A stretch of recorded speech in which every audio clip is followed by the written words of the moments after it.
The Sports Source is brought to you by Fast Frame with Heather Whiteside art now available.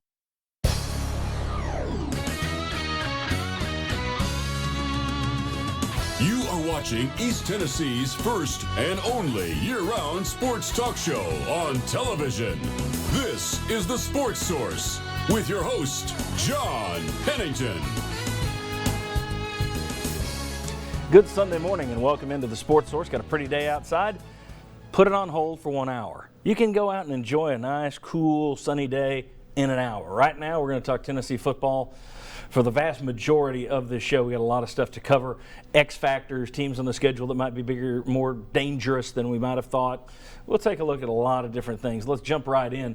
First segment of our program is brought to you by Tennova Healthcare. And when it comes to health-based services in East Tennessee, no one provides more than Tennova. More, whether it's from heart care to orthopedic care to robot-assisted surgery, sleep centers, labor and delivery services. If it's a healthcare need you have, the team to turn to, Tennova Healthcare. Peyton Manning's team, you see him in their spots, Tennova Healthcare. All right, want to welcome these guys in. You see them, not every week, but we rotate guys in and out. We see most of you guys every week.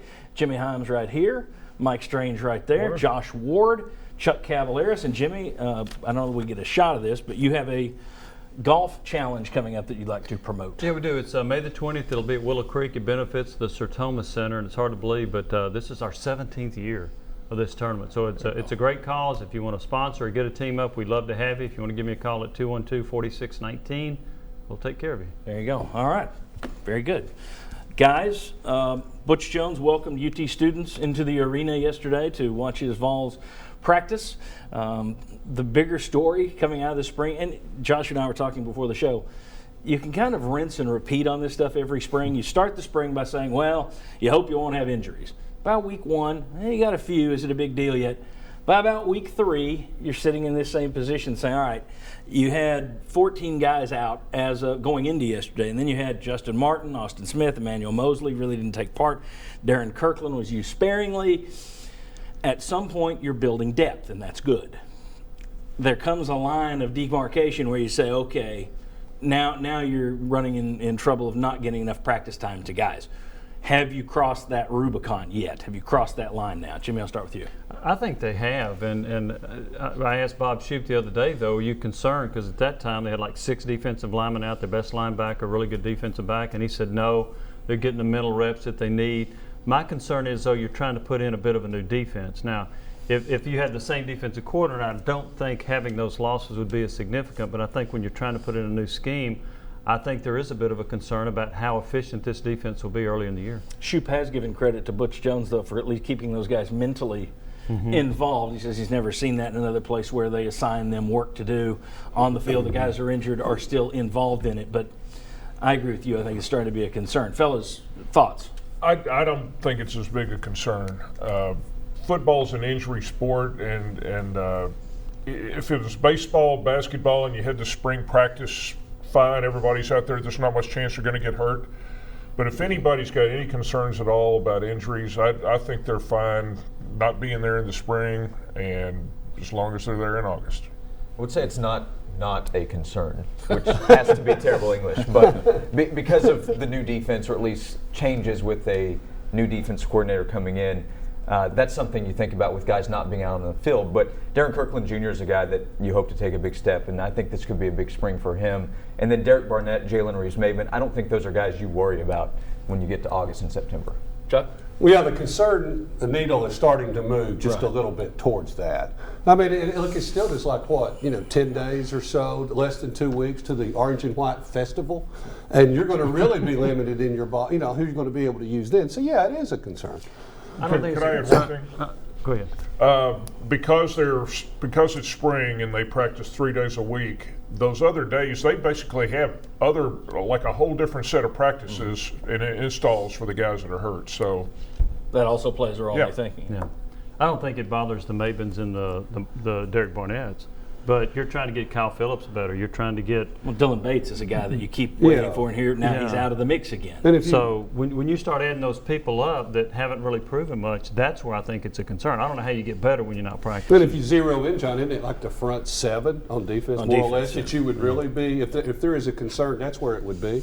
The positive, if there is a positive to take from injuries, is you haven't lost any guys for the season. You've not had any massive injuries. Most of these guys, all these guys, look like they're going to be back come fall. So if there is a positive, it's the fact that you haven't had some serious injury over there. There's another big positive, I think. A lot of guys, because Reeves Mabin's not out there, there's a lot of, at every position, there's guys getting a lot of snaps. And I guess that's also probably helping on your leadership front when you take a leader off the field, which clearly he is.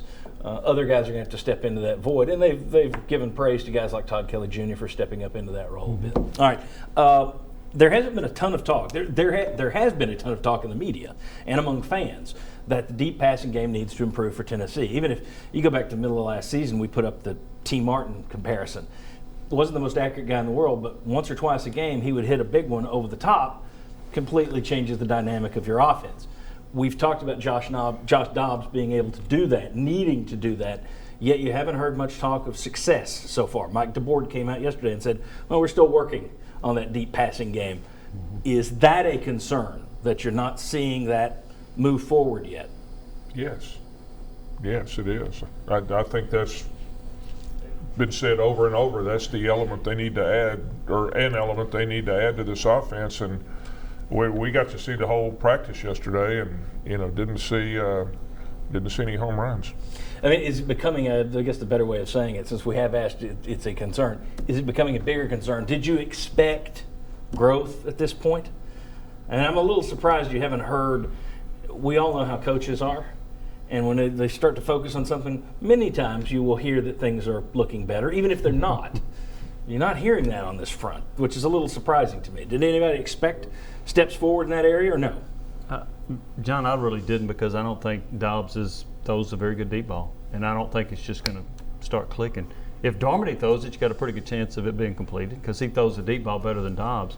Dobbs is much better at the shorter than intermediate routes, but I just don't know that I would expect him to all of a sudden become a good deep ball thrower. I think it just solidifies itself as maybe the biggest question about Tennessee's offense heading into the fall. And Josh Malone's not there. There's another guy maybe you'd like him to be out there in the spring to help try to get things going with the offense. But I probably agree with Jimmy that there's probably a max of what you can really expect out of Josh Dobbs, and we're probably not too far from that. Yeah, at some point, guys, it is what it is.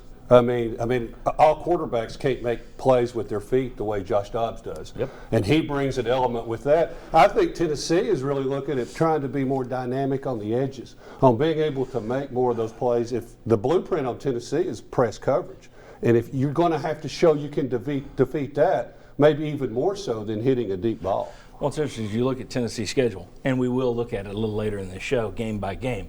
But let's throw out the ones that should be victories. Tennessee Tech, Appalachian State, and anything can happen. We all know that. But Appalachian State, Ohio, Tennessee Tech should be victories, right? So if you complete one deep ball per game in those other, you're talking 9 passes this year. If he completes 9 more deep balls than he did last year, that changes your offense a great deal. So if he could just connect on 1 per game, and we are hearing that Preston Williams, we're seeing it, Preston Williams is getting open and getting separation. The fact that he's not being hit gets back to your point, and what we talked about last year is the fact that Josh Dobbs isn't incredibly accurate. But boy, we're not talking about him turning into Snake Stabler all of a sudden. It's literally, if he could connect on 1 pass a game just to pull that defense back a little bit, to make them have to think about something else, it really changes the offense and opens up things even more. Gentlemen, I want to first tell the audience, ladies and gentlemen, that you can tweet us right now, and we'll put my little name up there. There's where you get me. At SportsSource TV is how you get in touch with. Send us your questions about fall football right now. We will discuss them in our overtime segment later in the show. But next, with these gentlemen, who's looking good? Actually, I didn't get that right on my tease page. What we're doing next, what X factors from last year's team, guys that weren't huge stars/starters last year. Who does Butch Jones most want to see excel in that area this year? Who does he want to see really come through for him this season? Come on back, we'll discuss.